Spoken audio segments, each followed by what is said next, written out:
Greetings, ladies and gentlemen, and welcome to the narration of the book, The Care and Feeding of Humans, Book 2.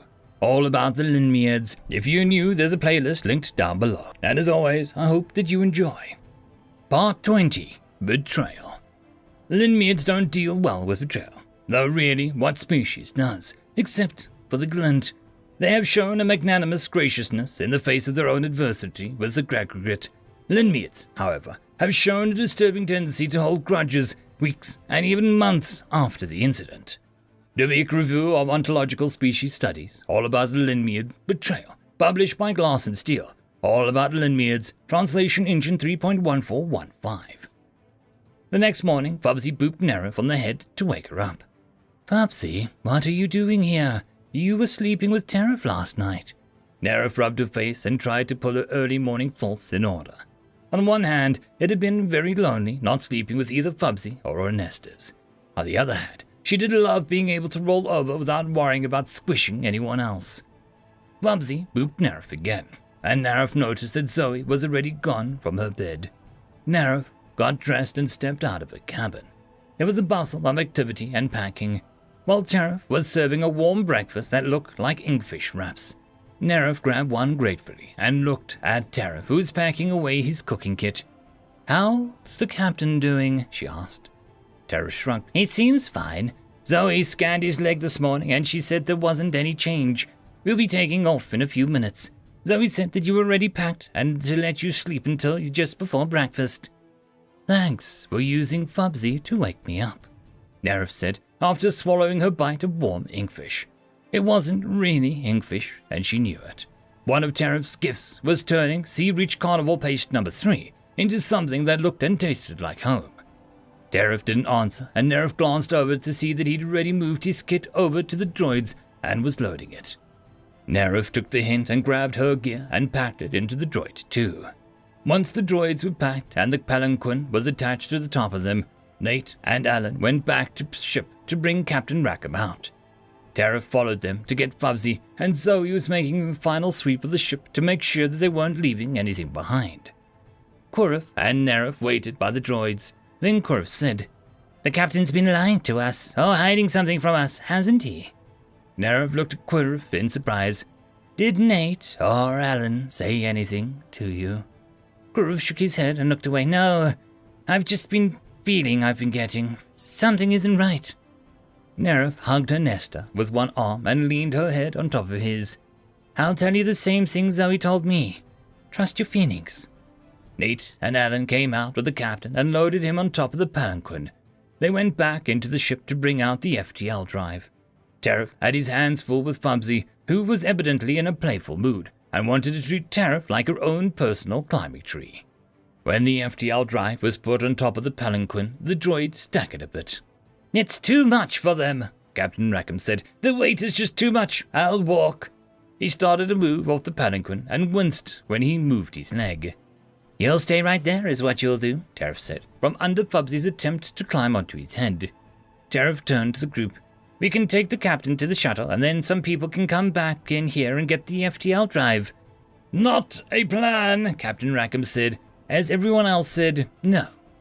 Okay, Terif said, with only a blink at the strong response. How about we stay here? Kurif and one or two of the others go get the shuttle and bring it back here. Kurif shook his head as Captain Rackham said, The shore isn't big enough to land the shuttle. She's not one of your fancy VTOLs. That's how we were able to afford so many shuttles. Look, Nate said, it's time. The droids are fine. They're just finding their feet with the additional weight. Aren't you guys? Nate bent over to address the last part of the comment of the droids. See, he said, they're fine. We're going to have to get along if we want to beat the tide. All in all, the walk back to the shuttle wasn't bad at all. There was a moment when Fubsy refused to walk on the sand, but Terif picked her up and carried her. After a few minutes, she forgot that she didn't like walking on wet sand, and only remembered that she didn't want to be carried anymore. At one point, she jumped up onto the palanquin next to Captain Rackham, and the droids staggered again, but regained their footing. Come on, Fubsy, Alan said. Come down off of there. Leave the nice captain alone. Fubsy jumped out in exchange for the pet's promise by the wheedling tone of his voice. She was fine up there, Alan. If she wants to be carried again, you're the one who's going to have to do it, Tariff said. She may have been fine, Alan said, but I don't want to stress the droids with anything additional. See? Alan showed the droid diagnostic that he'd been viewing on his compad, and Nerif saw instantly what had Alan worried. Do you think there's enough power for them to make it? Nerif asked. Alan shrugged. It looks close. By the middle of the day, we should have a better idea. We may have to unload some things from the droids. The batteries just weren't expected to hold this much weight. By the middle of the day, it seemed much clearer that the droids probably wouldn't have enough power to make it all the way back to the shuttle. I think that the sand is harder, Alan said. That and the extra weight, and not being able to recharge through even a little solar charging. Alan shrugged.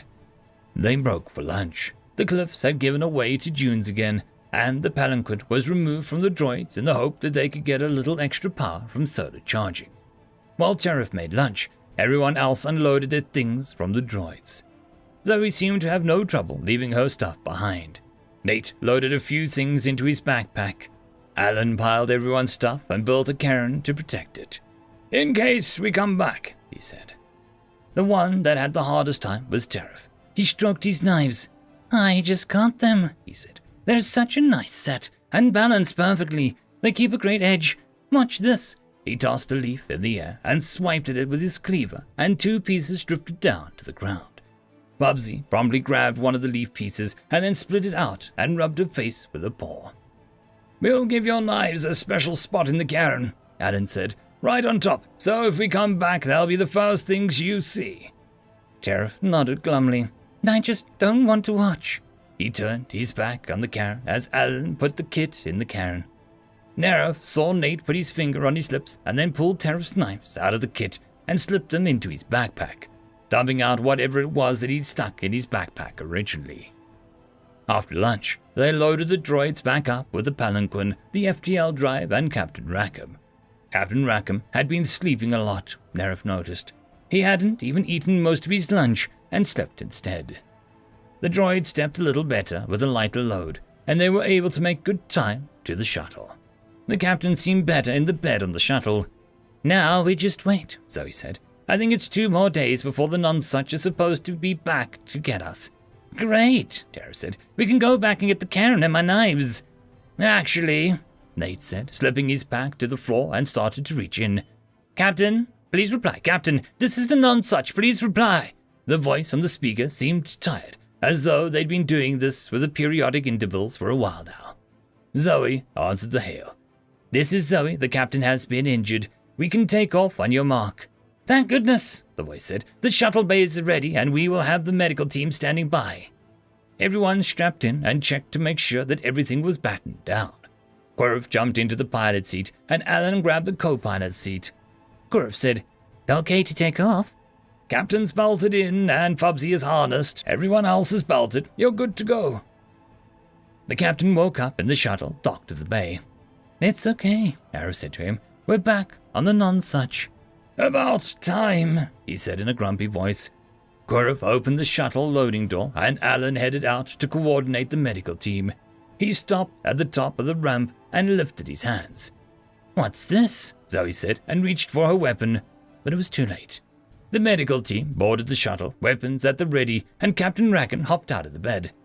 Is everything ready? He asked Dr. Livesey, and the doctor nodded, but cast a guilty look at the expedition team. What is the meaning of this? Nate demanded. Captain Rackham turned to Nate. No matter what happens next, have faith. Tariff said, but your leg. Captain Rackham smiled. Trolls are tough. End of chapter. Just a quick shout out to the T5 peeps. Bob the Dragon, Cat Crab Lobster, Data Magnet, Dark Machine, Bezic, Try Again 95, Pudic Yol, Astrea the Dreamer, Casper Arnholtz, Cam Maxwell, Ithilia, Meridian 117, and Jordan Bucksmorm. Thank you very much. And that, my friends, concludes this video. I hope that you enjoyed. There are links down below, both to support this channel and for the author of this fiction. Anyways, I hope you all have a fantastic one, and I'll see you next time. Cheers.